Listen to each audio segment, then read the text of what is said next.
Everything's fine down here. The weather's beautiful in the Orange Bowl. The conditions for a football game are absolutely perfect. It's a little humid at 71 degrees, but no wind and only a very slight chance of showers later. We are situated here in the northeast corner of the end zone where most of the Nebraska fans are. You know, the road to Miami has not been easy for the Huskers. Nebraska opened the college football season at Giant Stadium in August. The march to Miami started at the Meadowlands in the 12th Kickoff Classic.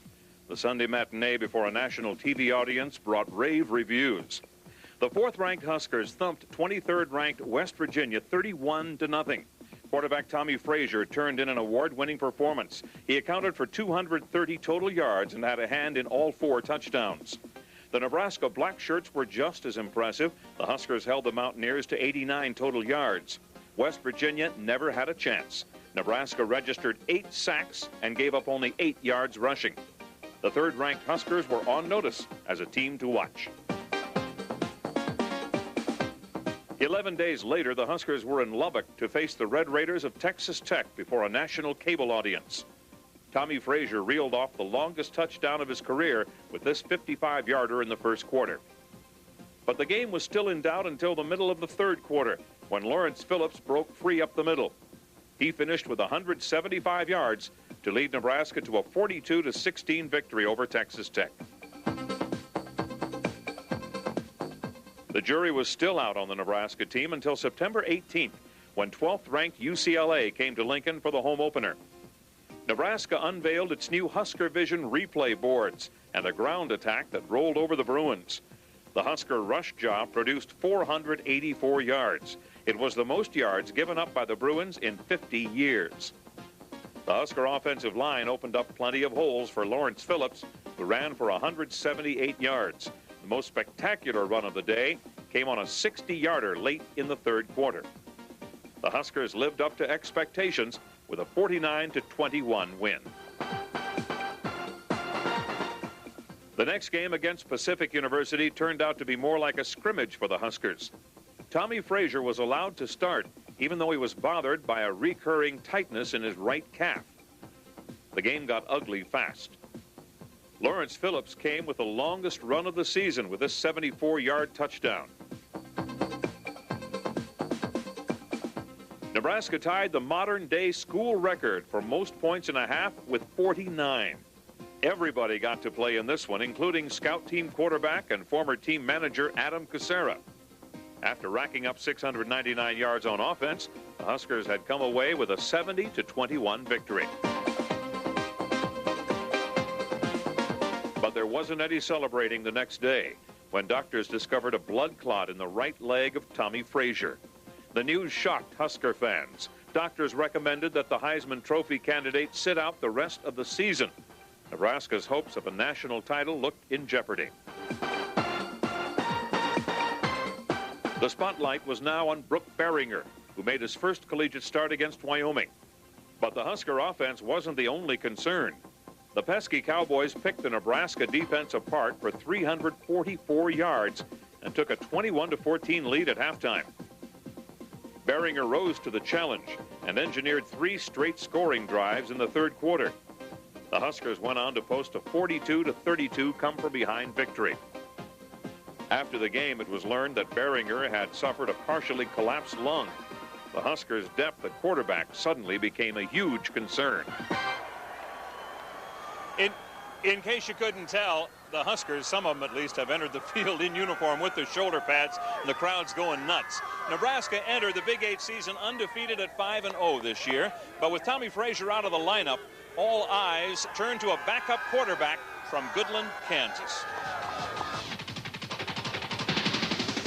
Beringer started the Big 8 opener against Oklahoma State, but the Husker offense was limited due to Beringer's injury. Lawrence Phillips carried most of the workload. He had his best day as a Husker.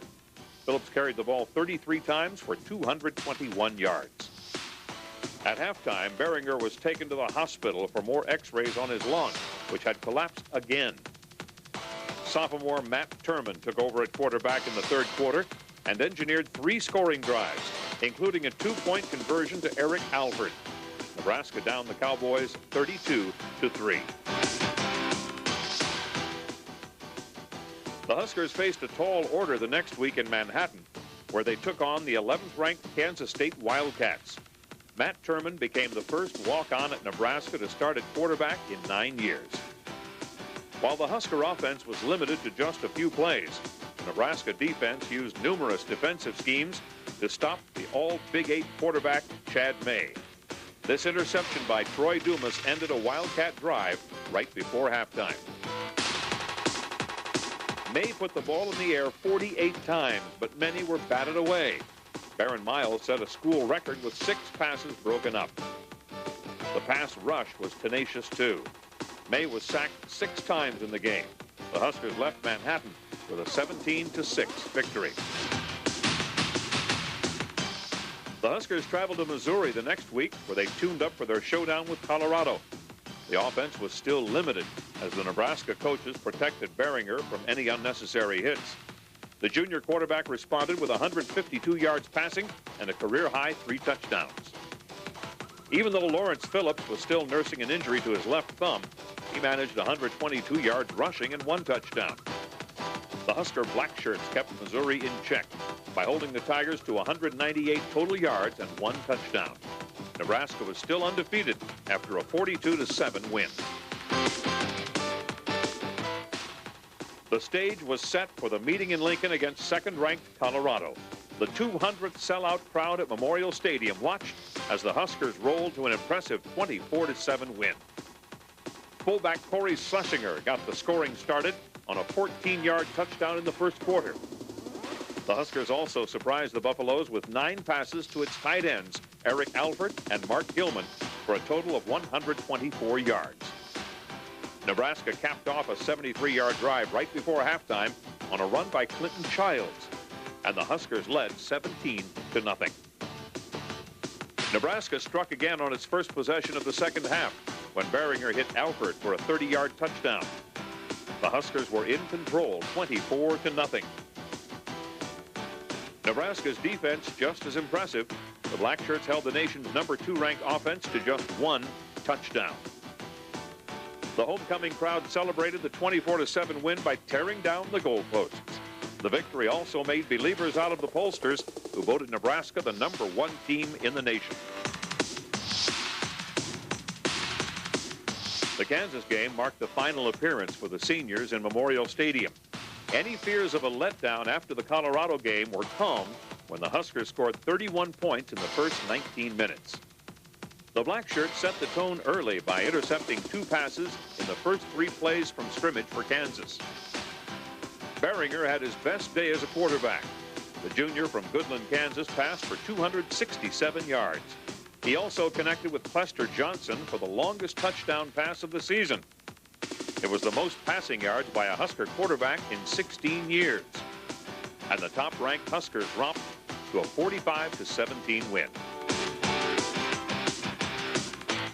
The next week, the Huskers returned to the stadium of their last loss in the Big 8 at Iowa State. The winless Cyclones rallied around their coach Jim Walden in his final game at the school. Nebraska scored a touchdown right before halftime on a pass from Behringer to Abdul Muhammad, who made a diving catch in the end zone to give the Huskers a 14-6 lead. But Iowa State pulled to within 2 in the third quarter on a long pass from Todd Doxson to Calvin Branch. It was now 14-12. After slipping all afternoon on the turf, Lawrence Phillips decided to change shoes, and what a difference it made for the Husker I-back.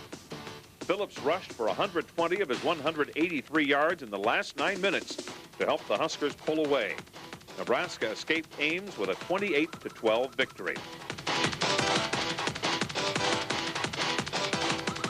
The final game of the regular season in Norman had a familiar face on the sideline. Tommy Frazier was back in uniform. He watched the offense struggle in the first half against Oklahoma. Both defenses dominated the contest. The Blackshirts held the Sooner offense to its lowest output of the season with 179 yards.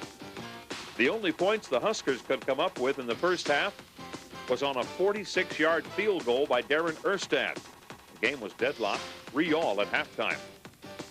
The Husker offense woke up in the third quarter and scored on its first 2 possessions. The hottest passing combination in the game was Behringer to Abdul Muhammad.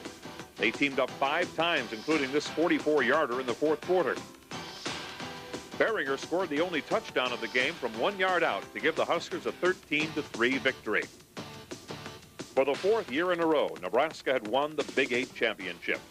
Even though the Huskers had a perfect record of 12-0, there wasn't any celebration. The Huskers still had some unfinished business in the Orange Bowl. Nebraska is making its 15th appearance here in the Orange Bowl tonight. Husker trainer George Sullivan has been in Miami for every single game. This will be the last appearance for him on the Husker sideline. Ross Jernstrom has more on that story. I think he starts I'm falling asleep on this one. It feels so good. Let's call him the Messiah. For the last 45 years, George Sullivan has been helping Nebraska players bounce back from injuries. The Orange Bowl marks the final chapter in Sullivan's career on the Nebraska Athletic Department medical staff. It's really only come into focus since Thanksgiving. You start thinking, even the people down there are very close. This is my 15th bowl, Orange Bowl, that is. And so these people, I'm working with the sons of the original ones I used to work with, that are, and these people just do everything, knock themselves out to be assisted, thinking that you're not going to work with them again. Sullivan was recently honored by his peers as the top trainer in his profession. The National Trainers Association honored Sullivan with the Tim Kerwin Award for Excellence. 25 years ago, Jerry Weber started as a trainer under Sullivan. He says the Husker trainer has a special relationship with his athletes. I think the one thing George has always been able to get real fast into a kid's mind as to whether he needs to be hugged a little bit, whether he needs to be kicked in the butt, whether he needs to be yelled at, whether he needs to be spoken softly to, getting to that, being able to do that with kids from all over the country, from all backgrounds, for 45 years, I think says a lot about George Sullivan as a person. The 1994 football season was rewarding and frustrating for Sullivan. He helped Nebraska's top 2 quarterbacks come back from serious injuries. There was a lot of things that we couldn't do. I couldn't help them that much. We just had to have time. We had to have the other expertise of the many medical fields, having the lung problem and having the blood clots, and the only one we really helped was the sore shoulders. So, yes, it was frustrating because I couldn't reach out there and grab them and say, let's work all night and have you ready tomorrow. Before Nebraska's final game of the year against Kansas, Sullivan was introduced before the Husker seniors. Sullivan was given a standing ovation from the fans in Memorial Stadium. The longtime trainer was surprised and touched by the reaction of the fans. I became very emotional, even thinking of it now. But it was a real great thing. Ross Jernstrom, Channel 6 Sports. We're all going to miss George a lot. Sullivan will continue at Nebraska as a consultant with the medical staff. One of the players George treated during his season was sophomore free safety Mike Minter, who injured his knee against Texas Tech and missed the rest of the season. Mike, you had surgery. How's the knee feel? I feel right now. I feel pretty good. I'm going through workouts and it feels pretty strong. So I feel real good right now. It was just tragic the way you had to go out, babe. What about the Nebraska defensive effort? What's going to be the key in the ball game for the Husker defense against Miami, do you think? Well, the key is to get to the Costa and stop him, put pressure on him and make him crack and throw interception, because our DB is going to be there for the pick. So all we have to do is put pressure on him and we should come out on top. I'd ask you who you're going to pick. Oh, yeah, I got to go with the Cornhuskers. We're going to come home and bring #1 home for y'all, so be ready for that. All right, thanks. Mike Minter, sophomore free safety. He'll be back next season after knee surgery this season. One of the highlights during the Orange Bowl week was the parade and halftime show. Just like the football team, Nebraska's marching band has put plenty of time in preparing for the game.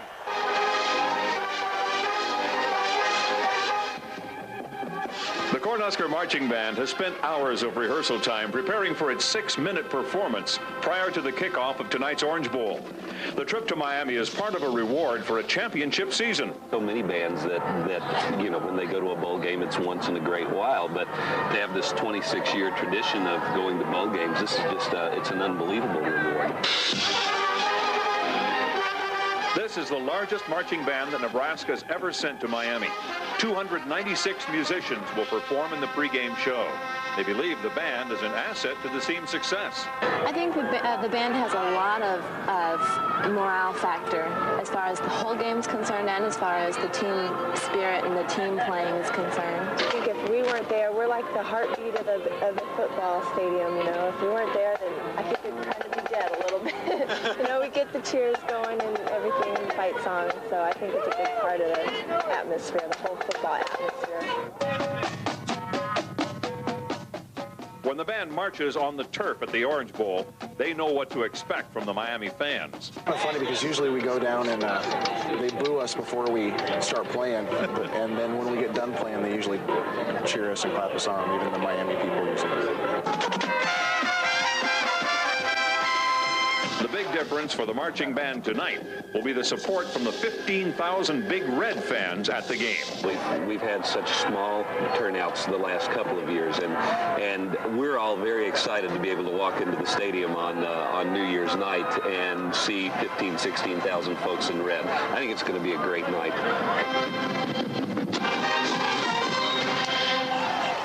Nebraska's faced some great Miami offenses in the years here in the Orange Bowl. Who can forget the list of quarterbacks? Bernie Kosar, Steve Walsh, Heisman Trophy winner Gino Torretta. Here's more on this year's Miami offense. The University of Miami is known as Quarterback U. But according to many Miami fans, Frank Costa has not measured up to the quarterback tradition at the school. I don't know if any place is tougher than Miami. To tell you the truth, I don't think you can go anywhere. If you played here, I don't think you can go anywhere, including the NFL, and get hit with anything that you haven't been through already, especially me. I mean, I've been benched, I've been booed, I've been ripped into papers, I've been, smeared all over the media for getting a DUI and whatnot. And I mean, I've been through everything. The Nebraska Blackshirts won't make life any easier for Costa. The Huskers hope to be in his face every time he steps back to pass.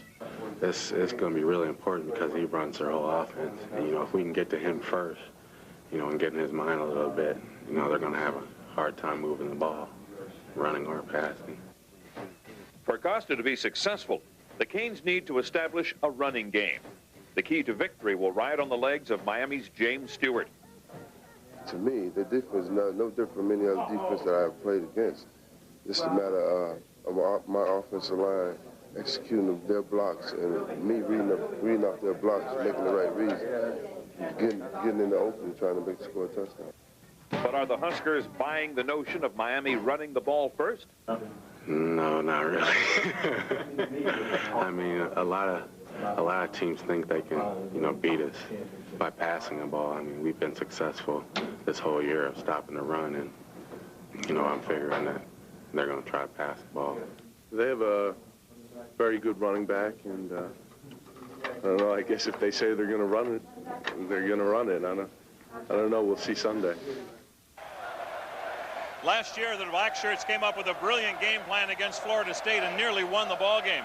With me is former Butkus Award winner and Indianapolis Colts linebacker Trev Alberts. Trev, you also suffered an injury over the past season. How are you physically? I feel real good. We had surgery on the elbow, and it's come back a lot earlier than I thought, so I'm feeling good at this point. What do you remember from last year's game besides you know what?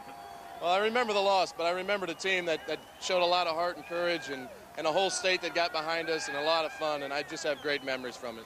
That's the sticker, unfinished business, huh? We have unfinished business left to do here, but I think we're going to finish that business tonight. Trev, what's the key for the Nebraska defense this year? I'm sure you've kept tabs on them, and maybe a little bit about Miami's offense. What are the Huskers going to have to do to win the ballgame? I think the bottom line is that they have to get some pressure on Frank Costa. I mean, the guy's a good quarterback, but I don't think he can play well under pressure, and the Blackshirts have had more sacks this year than in the history of the school, so I think you'll see him getting a lot of pressure on Costa and just the line dominating on both sides. Is this, I know you're not in uniform this year, but is this as big a thrill, the goosebumps back? I tell you what, I have butterflies in my stomach now, and I'm not even playing, so this is really fun. It's exciting. It's great to see you too, Trev. Best of luck in the NFL. Thank you. Appreciate it. Okay, buddy. Trev Alberts, considered the brains and the leader of the Nebraska defense last year.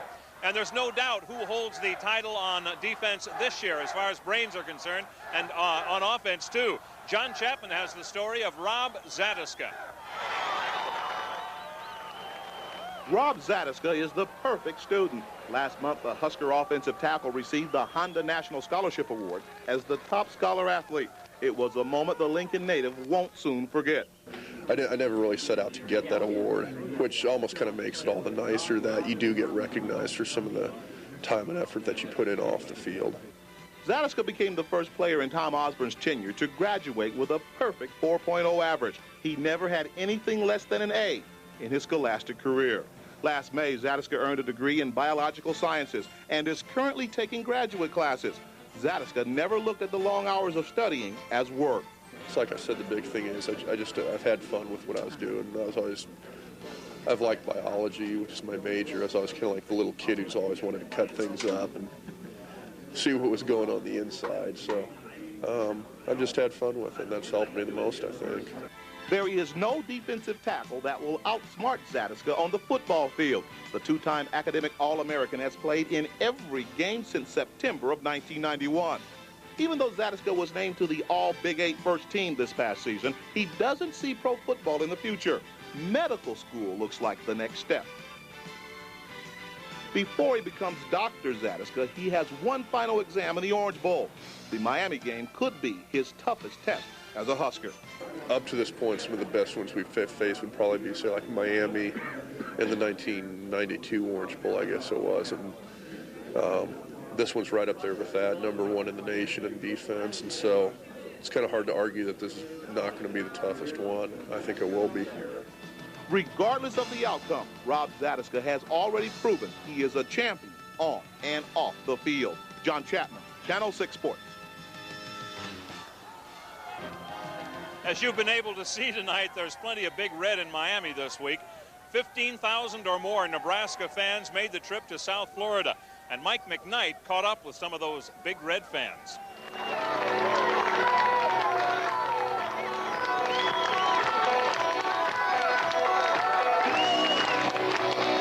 A song that's become an anthem for a season with one theme: unfinished business. The business will be finished. 16, 20, 25,000. The estimates keep going higher on how many Husker fans have come to Miami. More than 1,000 attending this pep rally. We've been to 24 bowl games and 3 classics. This little guy's 5.5 months old from Seattle. Many paid $1,000 or more apiece for a trip to the Orange Bowl, and they're paying more at this pep rally. $5 a hot dog, $20 a t-shirt. 3 shirts, 3 hats, 60, 114.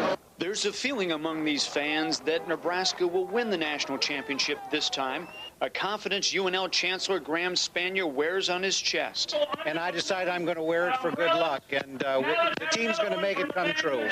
And come game time, Husker fans say they'll do their part. So there's a reason for us being here, and it's to cheer loud.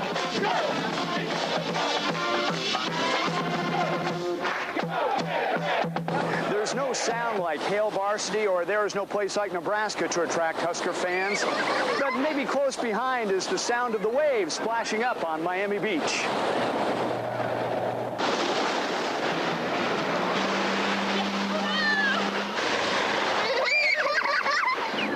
I think they like it. While the weather's been great all week, the biggest topic among Husker fans in Miami, Tommy Frazier starting at quarterback. If he's playing, he must be the best we got right now. And whichever quarterback they put in, they'll do a great job. I agree. That's my husband. From Miami, Mike McKnight, Channel 6 News. This is the largest group of Husker fans in Miami since 1984. With me now is Nebraska Athletic Director Bill Byrne. That's a real credit to the school. You sold a lot of tickets, but you had a lot more requests. Well, it's a credit to our fans. And if you'll take a look up in the end zone back there, that's usually something that we wouldn't have available to us. That's sold through the Ticketmaster Corporation, and our fans were smart enough to start calling Ticketmaster and use up what was most of this famous Miami end zone, where they say they make it so loud here that no team could ever score in this end zone. Let's hope it helps this year. Well, let's hope it does, because our fans, we want to make this a home field advantage for Nebraska. Tell me a little bit about the Orange Bowl. Nebraska hasn't had a lot of luck down here, but the Bowl Coalition takes over next year, and if we're in the running for the national championship again, we won't be here. That's right.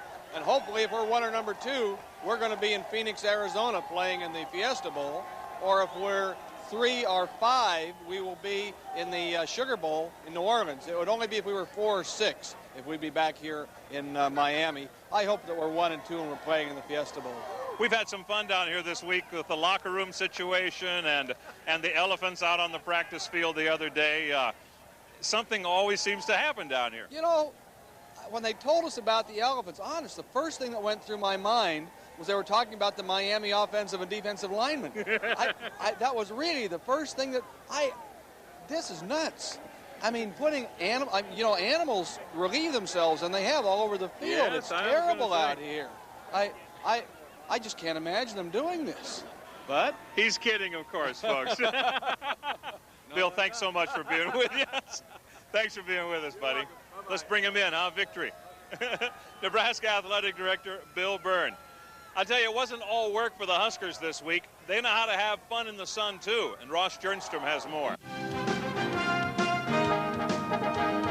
The beach has been a popular spot for the Huskers all week in Miami.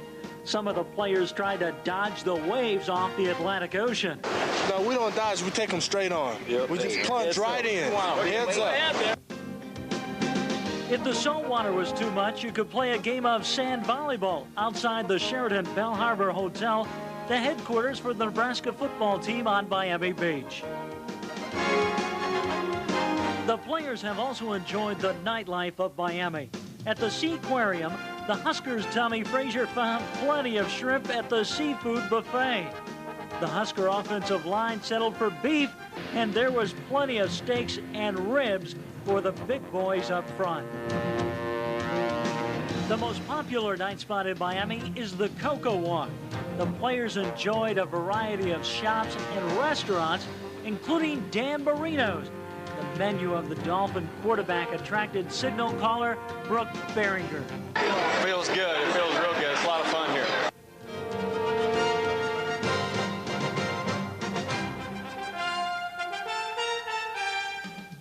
If you wanted to check out an NBA game, there was always the matchup between the Clippers and the Miami Heat. You could see former Husker Eric Piakowski. And by the way, there was no Orange Bowl prediction from Madonna. If the Miami nightlife was just too much, there was always a stroll alone along the beach that wasn't too far away. From Miami, Ross Jernstrom, Channel 6 Sports. Who has the best defense in the nation? That question could be answered tonight. Miami is ready to battle the mighty Husker offense. The matchup has been building all week. The nation's best running attack against the #1 ranked defense in college football. Outland Trophy winner Zach Wiegert can't wait for the matchup. I like to play them just because they're ranked high, and it gives us a better opportunity to be national champs because they're such a ranked high team. But it's nice to play Miami that because of the fact that people say that you can't beat Miami, this and that. So it makes it the game gets that much more hype and stuff. So. The Miami player who concerns Nebraska the most is Lombardi Trophy winner Warren Sapp. Academic All-American Rob Zadiska has drawn the tough assignment to block Sapp. It's a little bit. He's got a lot of talent. He's a great defensive lineman, but also their defense as a whole is good. They got a lot of talent all over. And we're going to have to play really well in all phases of the game to win. Sapp is the soul of the Canes defense, which has come together to lead the nation in scoring defense and total defense. It's like white on rice since the first time we, assembled back when we got back from Fiesta Bowl. When school started, we came back and we said we was all going to work. So we was all in the weight room and out on the green tree pushing each other. So from that time, we was like white on rice. We knew what we had to do. So here we are today, Stan. All season long, the Canes defense has come up with the key play to win the big game. We come up with big plays all year, and that's what we have to do. Take a little off the offense. They don't have to do everything. We'll take care of business ourselves. It's unfortunate that these games take so long to come around, boy. I mean, we're just ready right now. Everybody just keeping in, keep the top on the pot right now. Just keep it simmering right now. We're just ready to play some ball. The difference for Nebraska tonight could come at quarterback. Just a few days ago, Coach Tom Osborne decided on Tommy Frazier to start the game. We have more from Ross Sternstrom. The most asked question during Orange Bowl week was finally answered on Thursday when Tommy Frazier was named Nebraska's starting quarterback.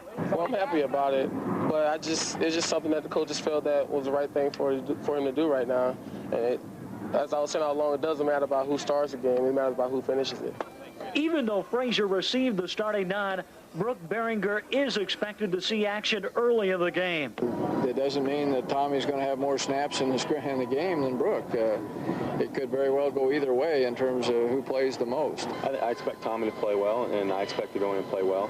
And I think the game will dictate what happens. But I'm not concerned about going in from the point I go in and playing the whole rest of the game. Many of the Huskers believe both quarterbacks can get the job done, and it really doesn't matter who starts the game. We played with 3 different quarterbacks this year against 3 top 20 teams, and we did fine. I don't think it really matters. I don't think the team itself has ever really had a problem with whoever's been back there. Osborne and Turner Gill made the decision to start Frazier in what has been termed a gutsy call by the Husker coaching staff. Tommy played really well in the scrimmage. Unfortunately, Brooke had a couple of interceptions, which made his grade a little bit lower and stuff. So Tommy outgraded Brooke in the scrimmage, and that's kind of the main factor why Tommy is the starter. For Tommy Frazier, the Orange Bowl marks the end of a roller coaster year for the Husker quarterback. My season has been very difficult for me, knowing that I had an injury that basically had put me out for the entire season. Then being able to come back from that and being able to start in the championship game, it's probably a pretty fine chapter of the season for me. From Miami, Ross Sternstrom, Channel 6 Sports. The Huskers are leaving the field now, going back to the locker room to get ready to come back out for the kickoff. It's been a long week for the players, the head coaches. Head coaches had to answer questions this week from the media. And here's how Dennis Erickson and Tom Osborne look at tonight's matchup. You would think it might not be a case where people just run up and down the field at will, but I think in these kinds of games that kicking, field position, turnovers become even more important because it's probably not going to be real easy just to get a lot of big plays where you get cheap yardage. Extremely good pass rushers. They blitz a lot more than they used to. They play a lot of man coverage. So that's the style of defense they've played all year. The teams that have tried to throw the football against them, Kansas State, for example, with Chad May, they put a lot of pressure on him through blitzing and 5-man rushes and so forth. And that's their style. I'm sure that's the same style that they're going to use against Frank.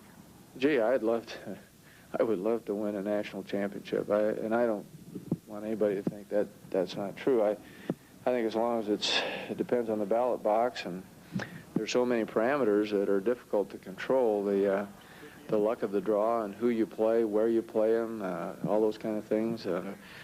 All we could do is try to put ourselves in a position that we're in right now, and in hopes that we can beat Nebraska. That's all we can worry about. At the end, if that's what happens, that's what happens. There's not any control over it.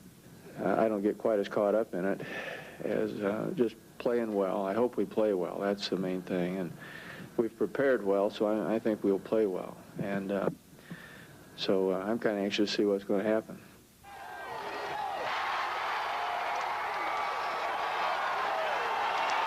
The Huskers faced a tremendous challenge on New Year's night. Even though Miami had its record 58-game home win streak snapped by Washington in September of '94, the Hurricanes still owned an impressive streak of 24 straight night victories in the Orange Bowl. Imagine it. As Nebraska took the field, the Canes had not lost at night in Miami since 1985. After all of the buildup, it was finally time for the kickoff.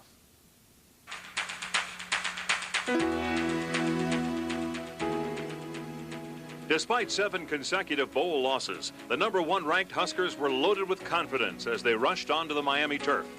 Almost 20,000 Big Red fans made the trip to back the Huskers. But Miami struck first. Dane Pruitt nailed a 44-yard field goal to put the Canes on the board 3-0.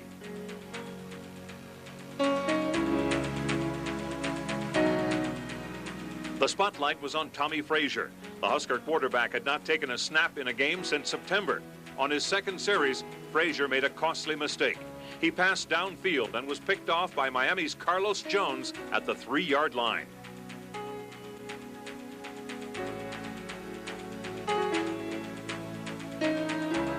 It took Miami just 5 plays to march 97 yards. Frank Costa tossed a quick pass to Trent Jones, who raced past the Nebraska defense for a 44-yard touchdown. Miami was out in front, 10-0.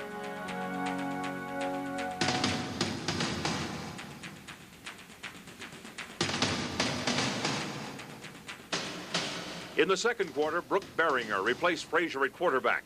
He found out right away why Warren Sapp was named the winner of the Lombardi Trophy. He was all over in the Husker backfield.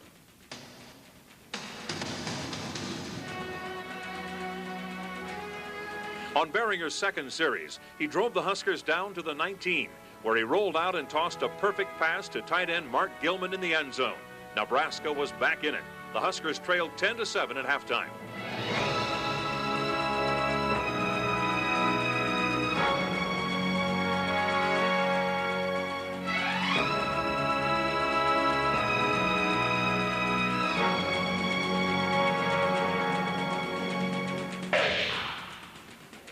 Miami opened the third quarter with another touchdown. The Canes took just 5 plays to score. Costa hit Jonathan Harris, who eluded several Nebraska defenders on his way to a 44-yard touchdown run.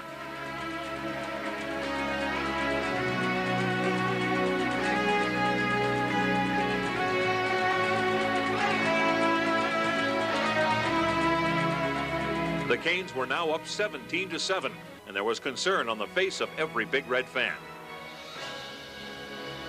The Huskers needed a big play on defense, and they got it from Dwayne Harris, who sacked Costa in the end zone for a safety.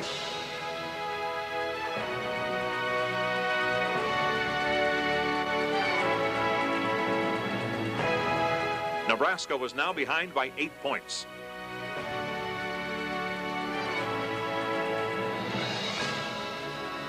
It looked like the Huskers might score again.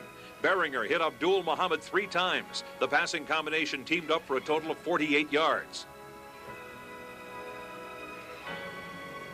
But the drive ended when the Huskers fumbled and Miami recovered on their own 31-yard line. The only thing stopping the Huskers were the Huskers themselves.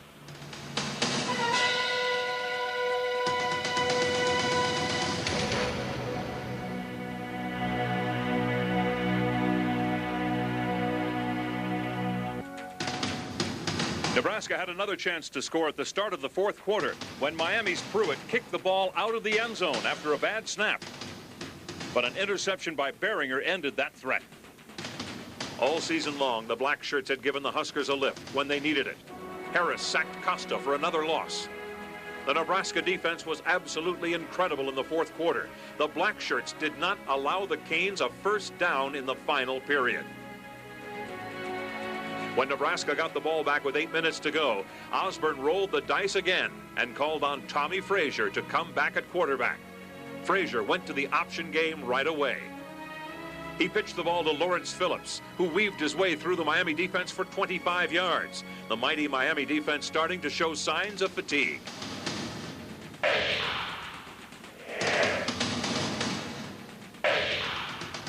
On the next play, Frazier handed off to Corey Schlesinger. With the help of a block by Zach Wiegert, he bolted past the Miami defense for a 15-yard touchdown.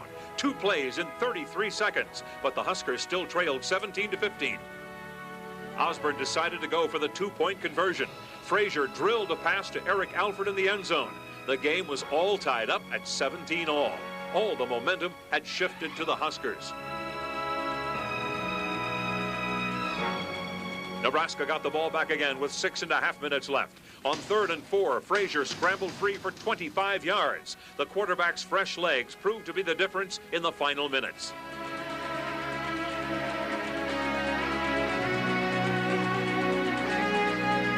Then on 3rd down and 3 at the 20-yard line, the game's most valuable player picked up 6 more crucial yards for another first down.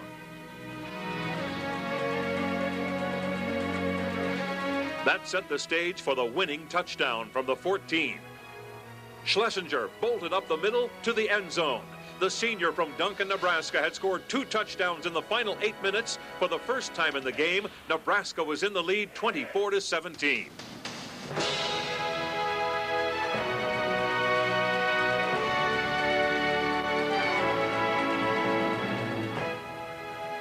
2 minutes and 46 seconds left on the clock. It was now up to the Nebraska defense to play for number 1. The black shirts sacked Costa twice and pushed the Canes back to the 9-yard line. Then on 4th down, in a final desperate attempt, Costa tossed the ball downfield. Huskers senior Kareem Moss intercepted the ball at midfield to seal the victory for Nebraska. All the ghosts from past Orange Bowl losses were gone. Nebraska had defeated Miami 24-17. The season of unfinished business was now finished, complete with a perfect record of 13-0.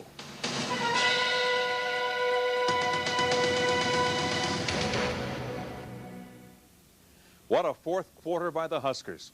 One of the greatest 15 minutes of football ever at Nebraska. The Orange Bowl was a sea of red. For a full 20 minutes after the game ended, Nebraska players were still on the field celebrating their national championship.